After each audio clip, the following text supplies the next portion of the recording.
Two of the most iconic voices in golf are back to save the day and ready to entertain Kostis and McCord off their rockers. This is it. You found it. Kostis and McCord off their rockers. A golf production. Mike Abram, your co-host and producer from the Golf Agency. Got a great episode for you today. Peter and Gary talking about all things PGA Tour. What's this new exempt tour? Are they making it 70 players? They're going to vote on this November 18th, so it's coming up fast. And as I unwind, we've got incredible instruction from Peter in his Coach Kostis segment that's really going to help your game. Remember to like, subscribe, and share Kostis and McCord off their rockers with all your golf friends. And don't forget to hit that notification button right below so you never miss an episode. Now let's find out what Peter and Gary think about the PGA Tour's plans for 2025.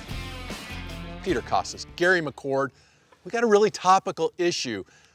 PGA Tour, LIV struggling, but the father of the PGA Tour All Exempt Tour back in the late 60s, Gary, they're going to change the All Exempt Tour. They're going more and more towards the LIV format. What's going on with the PGA Tour? What's going on with the exemption? They're going to talk about this and change this all coming up in the next couple days. What do you know? What can you tell us? What we know is it's in front of the Players Board right now, the Policy Board, on November the 18th. And there's going to be a change where they're going to start dwindling all of the access to the tour and make the tour more concise. That conciseness is probably in deference to LIV, who have got their bunch of guys, small group. We're going to go from a big group to a smaller group to try to offset that. so it's time out. Yeah. When you, as the father of the All Exempt Tour, initiated your proposal, Yeah. how many players were exempt on the PGA Tour? 60. 60. Plus, when I looked at it, there were categories like, did you know, I understand. Ryder Cup guys. But there were 60. There were 60 guys 60 exempt, guys, right? yes. And then they went up to. Then we went up in 1983 150. to 125. Yeah. Exempt. And then eventually it got to 150. Well, it's 125, and then you've got guys that get on for other reasons. Now we're back to the future. We're heading back towards 60. I just want to get this straight. We're going back toward where we were. Yeah, let's go over it. 1968, the PGA Tour was part of the PGA of America. Yes. Together. So Arnold, Jack, and all the guys went, what are we doing? We're not part of the PGA of America. We're not working at a shop. We're players. So they departed, and they established the PGA Tour at that time. And that tour then became top 60 guys were exempt. And then to make up the field, they had all these other categories that they would get in. Past champions. Ryder Cup from the other side, they got in. Yep. If you won, you got in for, I think then it was 5 years. 5 years, You yep. won 5 years. So they just kept stacking on the 60 till they got the full field. Okay. So I was one of the rabbits. I got, and I'll explain this. Monday qualifier. Monday qualifier. So in 1973 and a half, it was October, we went and there's 144 holes of Q school, okay, in two different areas. We went from Pensacola up to Myrtle Beach, Right, okay? What? My God, okay? There was no money, by the way. There was no money in the tournament or anything. I don't want to, be one of those guys, get off my line, but there was no money. It was our cat. We were just trying to get a card. So 17 of us got a card, okay? Ben Crenshaw, and on 44 holes, won by 12. Yep. Dr. Gil Morgan, I came in second. Okay, tied for second. Okay. You'll like this. About all qualifying and everything, okay? Here's what it got me. So the first tournament I go play after I got my card was the LA Open. I lived in Riverside, 55 miles away. I'd drive in, Sunday night, go in there and register. And I get there, registration desk is there, and I said, yes, my name is Gary McCord. Q School, came in second. And where do I qualify tomorrow for the LA Open? She goes, was it Gary? Yeah, Gary. Oh, Mr. McCord, you're at Los Serranos tomorrow at 1:10. I said, Los Serranos? That's 40 miles inland. It's kind of back where I live. She goes, yeah. I said, isn't there one? Why don't they have it closer? Oh, there is. We've got one over here at, I don't know where it was, in LA. And I go, so you got 2 qualifiers? She goes, yes. I said, well, how many spots? Well, how many players? Give me players, how many? She goes, well, there's 180, there's in Brentwood or wherever it was, and there's 182 players in Los Serranos. I said, wait. There's 360 players qualified. How many spots? Well, there's 1 in LA and there's one in Los Serranos. I said, wait a minute, I just came in second in the Q school. And all I'm gonna do is I'm gonna go out there. So at 1:10 I tee off. I played the front 9, I believe it was 1 under, and I quit and went home because the guy shot 63 in the morning. And I went, I'm not gonna stay out here. And so that was life on the tour then. Oof. 60, if I remember, I've got a notebook at home in Colorado of everything I did. And I'll tell you when it was. I was at Doral. We were at a qualifier, okay, at Doral. Now, in those days, 74, if you had a PGA of America card, Class A card, Yep. you were a club pro somewhere, you got to qualify. So every guy from the Northeast and the Northwest Went would south. get in an RV Yep. and get their family, and they would travel the tour for 2 months qualifying. And there were 9 billion guys out there. And it was like, what? Are you kidding? One of the most famous, Tom Neaporti Yep. from Wingfoot. Yeah, Wingfoot, yes. Would do that. And Yes. he was a hell of a player. Yes, hell of a player. Hell of a club Yeah. pro as well, but hell of a player. And that was the separation. It's funny because Nicklaus and Palmer and all those guys wanted to depart from the PGA of America because they didn't feel like they were making enough money Yes. playing, and Exactly. they were the stars and Yep. whatever. So they split away for money, Yep. right? Yep. Which is exactly what happened Right now. a couple of years Sounds ago. Right? familiar, doesn't it? Yeah. And the PGA of America, in the settlement to let them break away, and initially they stayed under the umbrella of the PGA of America. Yeah. There was the Players Division. But the PGA of America kept the PGA Championship and the Ryder Cup. That was their payoff Pretty good property. for letting these Right. guys go away. Right. But we're right back in the same boat. I mean, it's like 50 years later, and what do we got? Yeah, I mean, and you know, at that point too, when we're doing the top 60 and for the field from 1968 to 1983, 68%, if I remember my numbers right, this is 40-something years ago, were qualifiers. So here was a Monday, exactly what, and I'll tell you about what transpired after that. So here was a Monday. We'd get done, and we were called trunk slammers. Okay, you get done, and that's exactly, we'd have our, you know, our old cars that we're doing, and we'd get there and we'd shoot 74 in a qualifier because there was 300 guys for 2 spots the first 2 months of the tour with all, and you'd throw your clubs in like this, slam your Slam it. and you'd sit there like that. You just, because you had nothing to do at that point. I mean, so I'll tell you one story, which was funnier than hell. We're sitting there, you know, all sorts of, you go, hey, Rainey Erskine, Rainey, where are you going? You know, I know a guy that his brother's got this golf course on the way to the next qualifier. I'm going to go down there. Can I go? And then the guy go, can I go too? And we'd get 12, 15 guys, and we would migrate like a Bedouin society going from there to there, right? So we're sitting in the parking lot. And this was in New Orleans. We're sitting in the parking lot. We're figuring out, you know, and all of a sudden here comes, and I'm not going to tell you his name, comes in, he's from Texas. That's all I'll tell you. Comes in, he's got a Cadillac, okay? Nice big red Cadillac. And he gets there and he opens the trunk, throws his clubs in from about 10 feet away, which 2 feet, you missed it by a little. 10 feet, you shot like 80 and you had it. Throws it in there. And we're watching, you know, everybody's kind of watching everybody. And all of a sudden he gets back in the trunk, gets his bag out, he rips out a 7-iron. Okay, now we sit back. We're all sitting on our bumpers and we're looking, what the hell's he going to do? He gets out and he stomps around, crawls up, he's got his spikes on, crawls up on the hood of the car with his spikes on, and takes that thing toe deep and starts going like one of those, you know, those wells you see in Texas and right in the middle of nowhere. And he's going like this. And he is just pulverizing the hood of his car. Oh, God. And he got done. He got off. He just ripped it. And we all just started going like that because that's exactly what it was. So the tour was nothing more than the top 60 guys and then 70% going from with nowhere to go and keep playing, trying to get in a qualifier. What were his initials?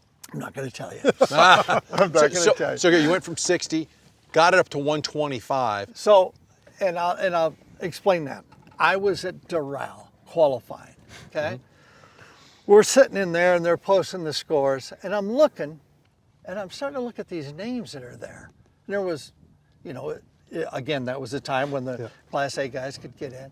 And I'm looking at guys all over the place. I'm looking and going, Jesus. Miller Barber's here.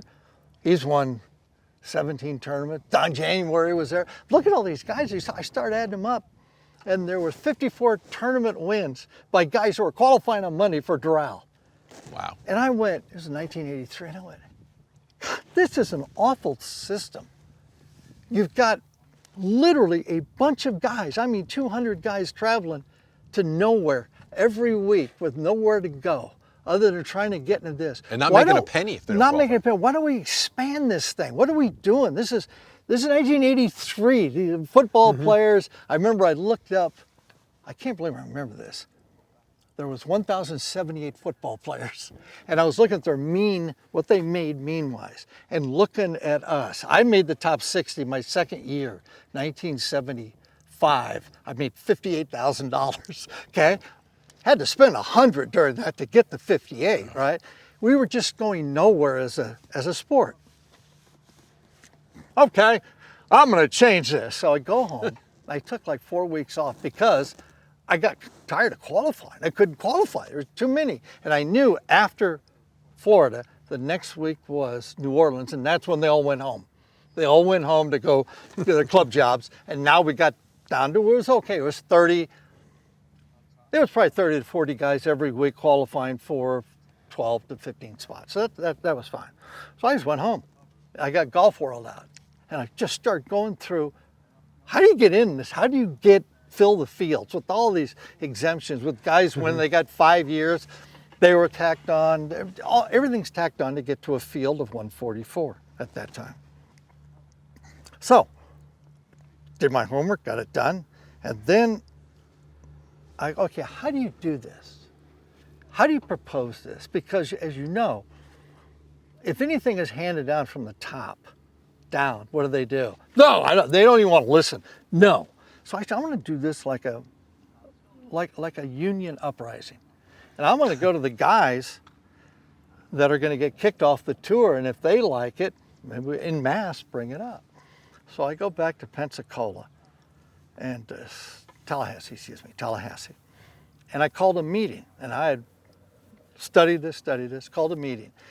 And I got at the Holiday Inn where the guy gave me the banquet room, and for nothing, right?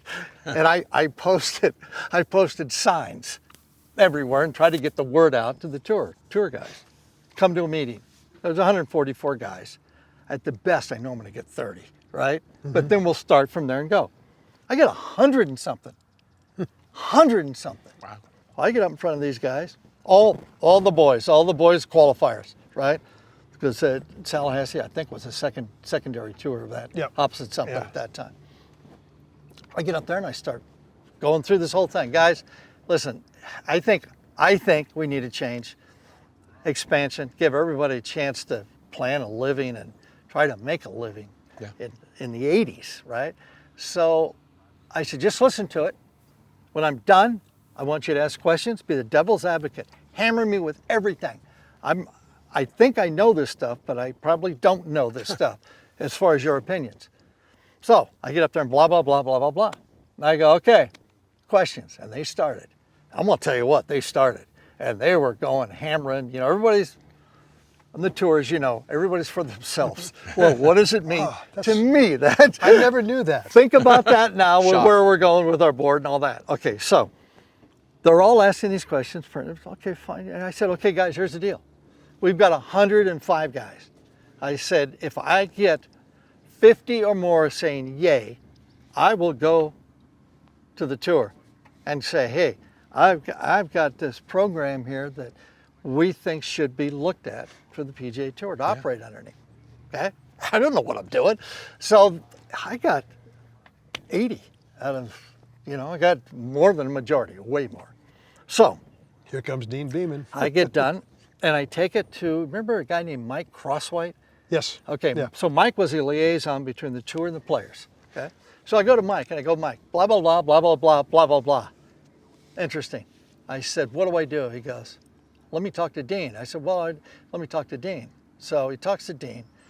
And after we had this meeting, like 2 weeks later, I get a phone call from Beeman.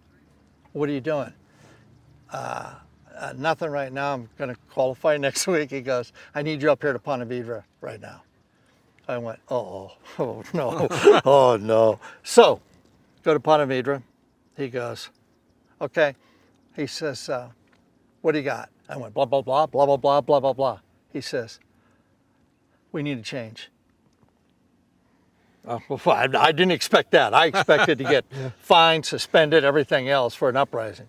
And I go, what do you mean? He goes, you're the guy who can do it. You're the guy that can do it. I go, what? What can I do? I can't do anything. I can't play. I know that. So what?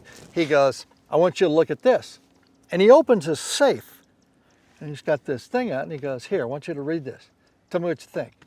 And it was really interesting. Really interesting. For better, I don't know what it was called, but it was a National League and American League, okay? And the tour was going to split. Oh. Yep. And what you're going to have, at the first year, you're going to have a draft. So on your side, National League, you've got all the sponsors that run the tournaments, okay? On your side, National League, and you've got all the sponsors, your side. Mm-hmm. They're going to flip a coin like they do in the NFL or whatever they do, and go, boom, you're first, who do you take? Okay? At that time, okay, Nicklaus. I'm going to take Jack Nicklaus. Okay? Who are you going to take? You're going to take Lee. Okay? Lee Trevino. Yeah, Lee Trevino. Here we go. And you go back and forth. Arnie. Da. And you have, exactly. And you have basically a draft. Be great television today, wouldn't it? Yeah. So then what happens is, there's going to be 15 tournaments over there, 15 here, National League, American League. In the middle, they were going to have the majors and some other tournaments, big ones like the Players, it wasn't going yet. And then you would end up with 20 to 25 The tournaments. best from each conference. And try new marketplaces. Then, after the first year, you switch teams. And you get his team, and he gets your team. So you got Nicklaus every 2 years, you got whatever. For your event. I Okay. looked at it and went, damn, that was pretty good. I really liked it. Yeah. And he goes, okay.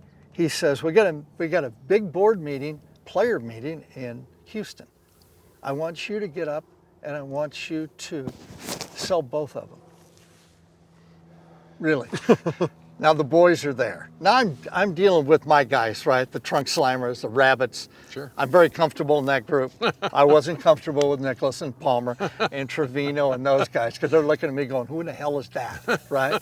And I get up there and I start going like this and I'm going like that. And I'm trying to sell the hell out of it. You're like this. And I'll give you the guy's name. He just retired. Congratulations, Laney Watkins, on a great career. So Laney asked a question. He goes, so in this deal where we got National League, American League, I live in Dallas. And so the first year I live in Dallas and the tournament's in Dallas and it's an American League and I'm in the National League. I don't get to play? No. We're not doing that. We're not doing that. It was kind of like, no. And which you could have worked your way around something like that. But anyway, so that actually, I did both of them. It got scrapped. They voted to do the all-exempt tour. And one of the criteria was, and I told the players, that if we can do this, if we expand it from 60 to 125, expansion of the tour, so everybody could kind of make a schedule. If you've got a card, you could kind of make a schedule, make a living. Know you're going to play. Have a family, do all the things you're supposed to be able to do. Yeah. And so we're sitting there, and okay, fine, but, and I told Dean, we need another tour for these guys that slam in the trunks, that have nowhere to go play. Give them a chance to go play in something, because we'd all try to go and play in state opens or somewhere, mini tour but you events, too. couldn't do it because you had to go qualify the next Monday. So they started at that point. We started. It was called the ATP Tour, Approved Tournament Players Tour, and it worked for like 3 years. Only about 10 tournaments, and then they just disbanded it. Then, in 1990, 89, Bakersfield, first tournament. Ben Hogan Tour.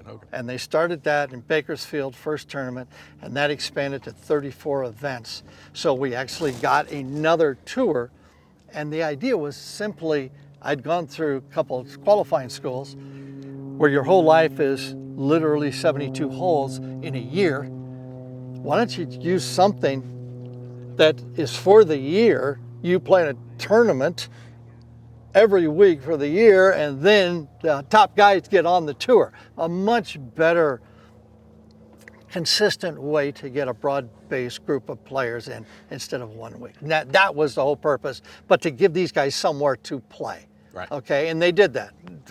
Dean did that, and he got that thing going, and that worked. So Gary, let's bring it forward to today, because it sounds to me like we're right back in the same predicament. Different players maybe, but the same predicament. You got the LIV people, you've got the USA Tour people, the American League, National League, whatever you want to call it, and you've got the haves and the have-nots. Yep. Elevated Right. events, designated events. You had the 60 exempt players, and then everybody else trunk slamming, slammers, yep. And off you go. And now we got the same thing. We got a lot of have-nots. Yep. And they're gonna, I guarantee you, they're gonna end up trying to unionize or get together in some fashion or form to get their pound of the flesh, because right now they're being screwed, right? Maverick McNeely in Mexico last week made an announcement about, 17 years of the FedEx Cup, and they still don't have it figured out.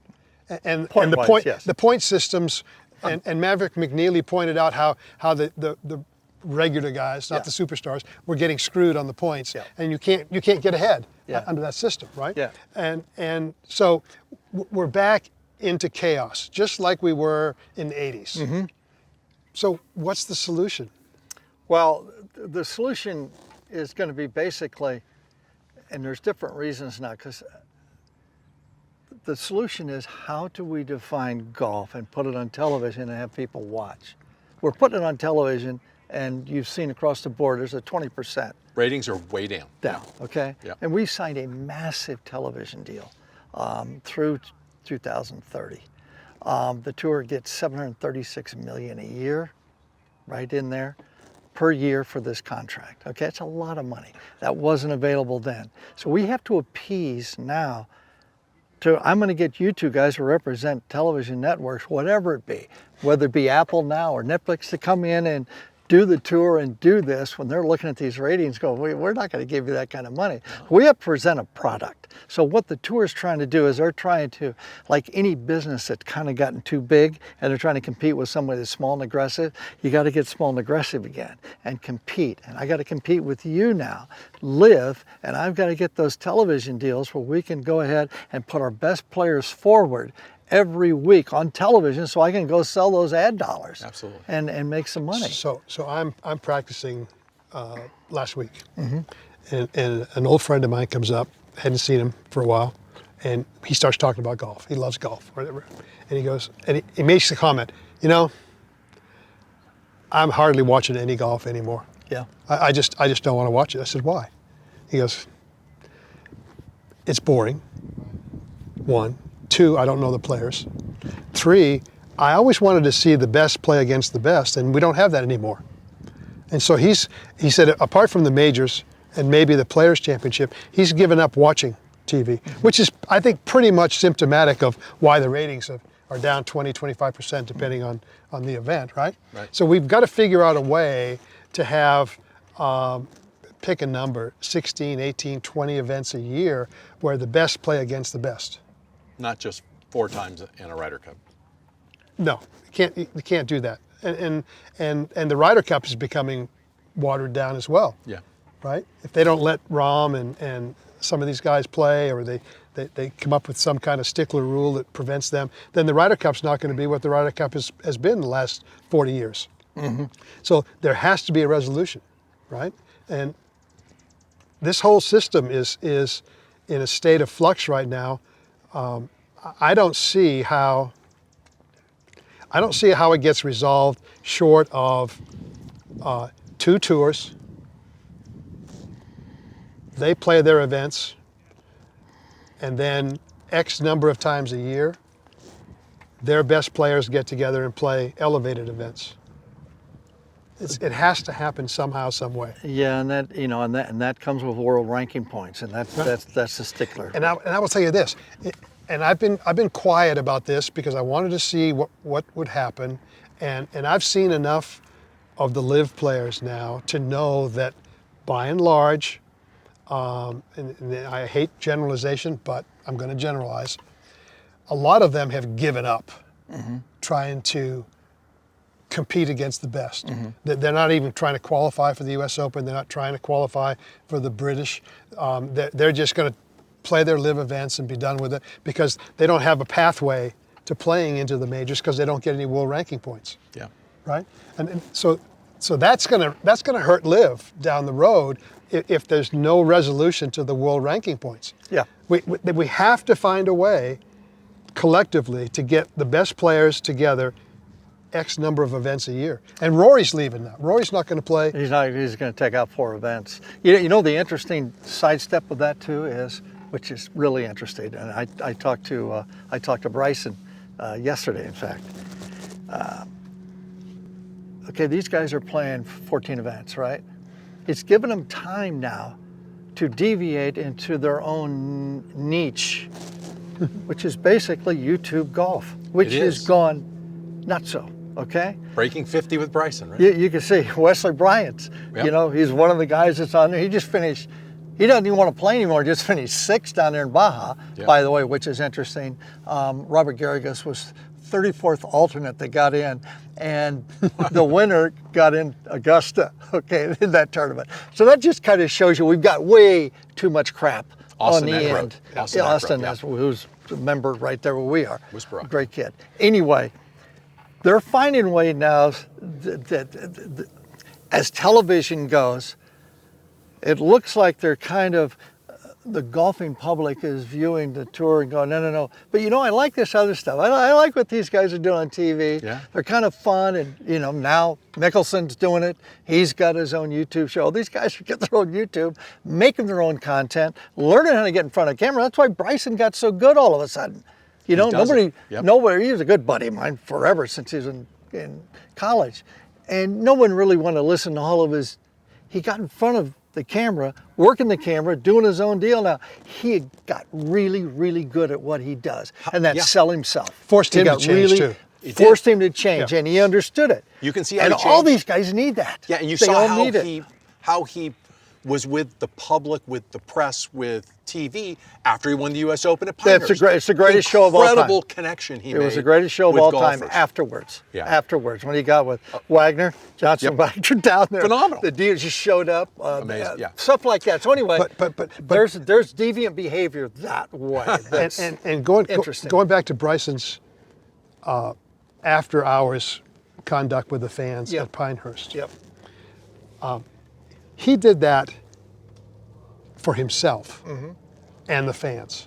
Yep. And his YouTube. Well, no, that's what I'm saying. Himself. Exactly. He did it. He did it for his brand. Yes. Right. And leaving the PGA Tour allowed him to do that.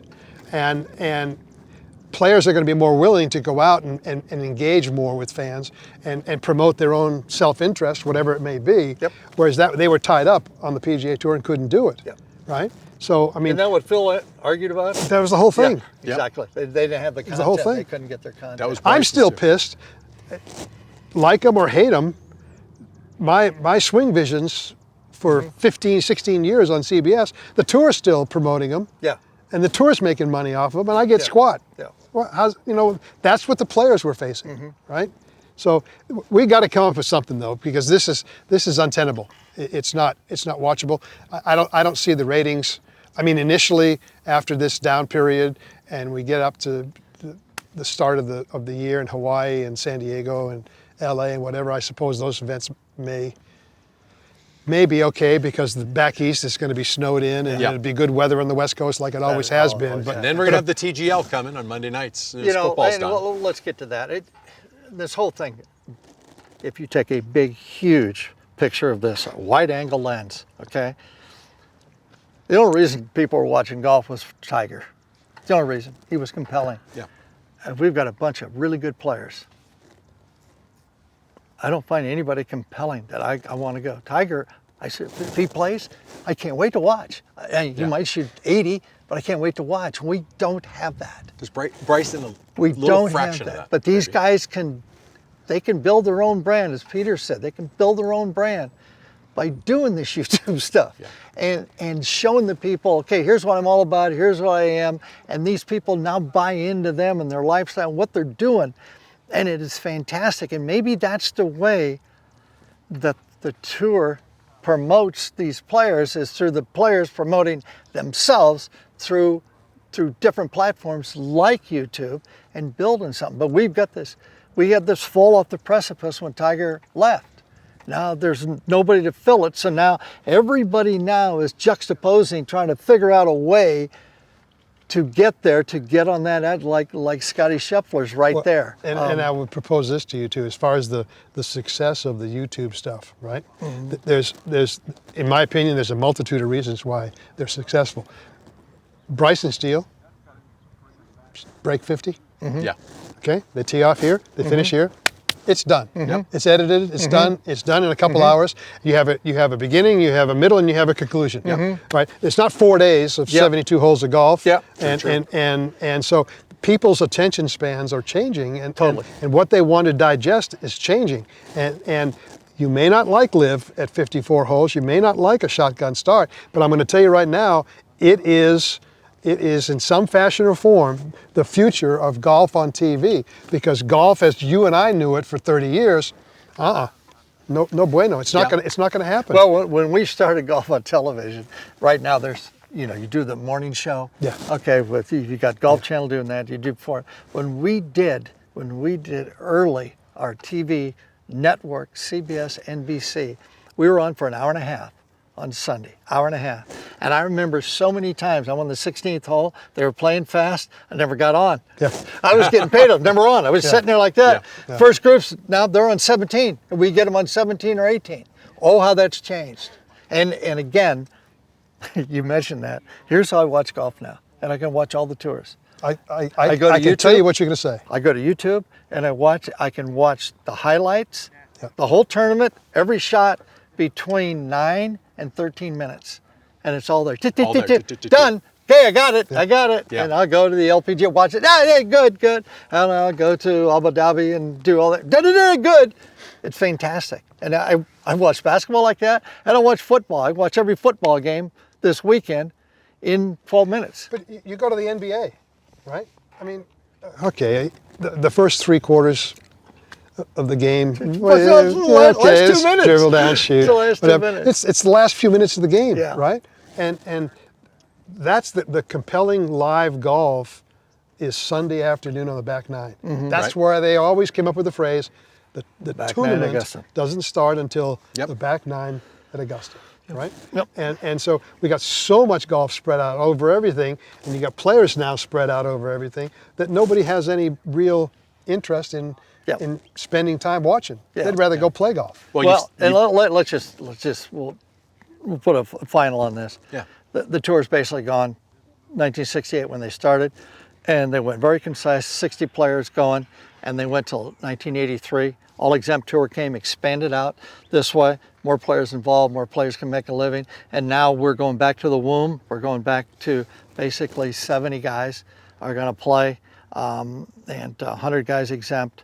So we're getting concise now to fight the other side LIV and to do that and see if in this structure we can come up with something that entertains television, more people start watching and so forth, so on. That's where we're trying to get. That's the only solution. It's probably not expansion at this point. It's probably contraction, the way I see it. Yeah. And I don't find any fault in it. They're doing what any business would do.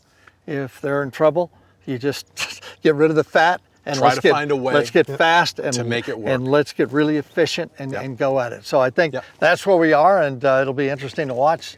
Coming up November 18th, they're going to finalize it.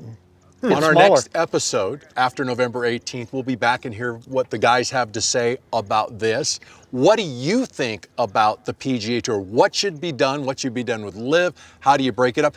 Give us your comments below. We'll talk about it on the next episode of Kostis and McCord Off Their Rockers. And I'm going to learn to swing them back and Don't forth. go away, because when we come back, we're going to have Peter. He's going to give us another great Coach Kostis tip to help our games. We've got so many more episodes available at Kostis and McCord Off Their Rockers, our YouTube channel. Of course, we're also available at your favorite podcast site. Kostis and McCord Off Their Rockers, a golf production. We'll be right back. If you love Kostis and McCord's Off Their Rockers, you're going to love one of the best deals you can find in golf. An Inside Golf membership from the team at golf.com. When you sign up today, you'll get instant access to a free year of Golf Magazine, a $20 gift card to Fairway Jockey, 1 dozen Strixon Z-Star XV golf balls. They're great. I'm playing them now. They're really good. And many, many more discounts on Golf Logics, True Spec, and Fairway Jockey products that will take your game to the next level. As an Inside Golf member, you'll have exclusive access to one-of-a-kind golf experiences like the one Gary, Peter, and I attended right before the US Open at Pinehurst. Participants got to meet Peter, Gary, hang out, have dinner, have a drink, and a very special fireside chat at Donald Ross's historic cottage. If you want in on all these incredible offers and special access, sign up for Inside Golf today for the low, low price of just $39.99. Visit golf.com/subscription or click that link below for more information. Visit our website, KostisMcCord.com. Subscribe to our YouTube channel or podcast, and follow us on social media at Kostis McCord Off Their Rockers. Hello, friends. It's Jim Nance of CBS Sports, and I urge you to like and subscribe my brothers, Kostis and McCord, Off Their Rockers right now. You'll enjoy it. Now it's time for Coach Kostis. Peter gives us some great tips to help our games. You've heard me say this many times before. The golf swing is basically 3 levers. It's the hand action or wrist action to the club head. It's the arm swinging from the shoulder socket, and it's the turning of the body back and forth. You can have all 3 of those parts, but the key is how do you get them synchronized together so that they work in the proper sequence?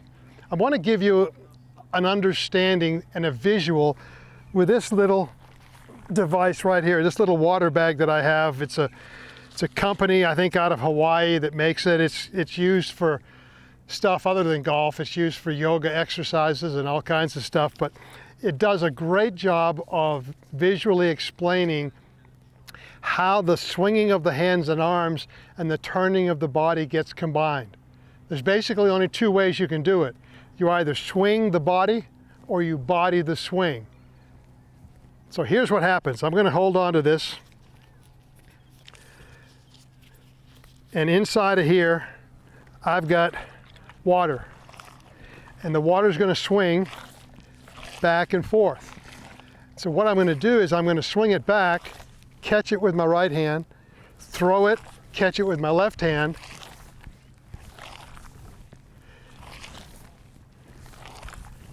And you're going to get the sense that the weight of the water, which equals the club head, is going to create the turning motion of my body.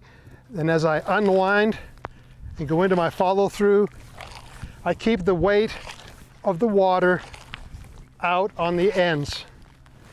I don't want to be doing this stuff. I don't want the body going and the water going all over hell. That's what most golf swings look like.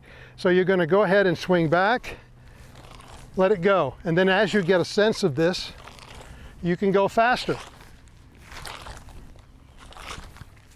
Now, most of you aren't going to have a water bag, but you can still get the same sequencing